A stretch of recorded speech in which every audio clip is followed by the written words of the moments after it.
Hi అండి, అందరికీ నమస్కారం. Welcome to my YouTube channel. ఇప్పుడే అందిన వార్త సీఎం రేవంత్ రెడ్డికి రాహుల్ గాంధీ స్ట్రాంగ్ వార్నింగ్ అండి. ఆ వివరాలు అయితే ఈ వీడియోలో తెలుసుకుందాం. వీడియో అయితే ఎక్కడ స్కిప్ చేయకుండా ఎండ్ వరకు అయితే చూసేయండి. వీడియో నచ్చినట్లయితే ఒక లైక్ చేయండి. ఇంకా సబ్స్క్రైబ్ అని అయితే మన ఛానల్ సబ్స్క్రైబ్ చేసుకోవడం ద్వారా నేను చేసే లేటెస్ట్ అప్డేట్ న్యూస్ ఎప్పటికప్పుడు మీ వరకు అయితే రీచ్ అవుతాయి. ఆలస్యం చేయకుండా వివరాలకి అయితే వెళ్ళిపోదాం. సీఎం రేవంత్ రెడ్డికి రాహుల్ గాంధీ వార్నింగ్ అయితే ఇచ్చినట్టు సమాచారం అందుతోందండి. కేసీ వేణుగోపాల్ మీటింగ్ తర్వాతే రుణమాఫీపై మరో తేదీ ప్రకటించేశారు సీఎం రేవంత్ రెడ్డి. గ్రౌండ్ రియాలిటీని తెలంగాణ రాష్ట్ర పెద్దల ముందైతే పెట్టారట. ఢిల్లీ దూతలు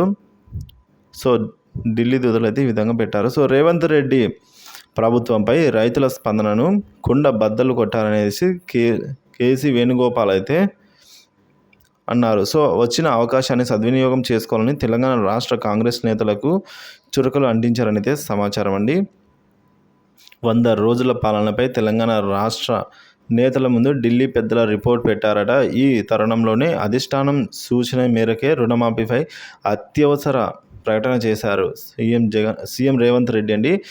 ఇప్పటికే 3 తేదీలు ప్రకటించిన సీఎం రేవంత్ గారు 100 రోజుల్లో ఇస్తామని మేము చెప్పలేదు అంటూ కాంగ్రెస్ పార్టీ ఎమ్మెల్యేలు ప్రస్తుతం ఆగస్టుకు వాయిదా వేయడం పైన నీళ్లు కమ్ముకున్నాయి.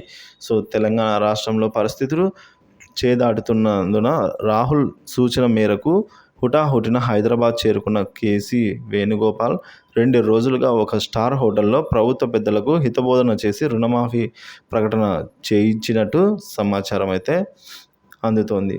ఈ విధంగా రేవంత్ గారికి రాహుల్ అయితే ఈ విధంగా సూచించడం జరిగింది.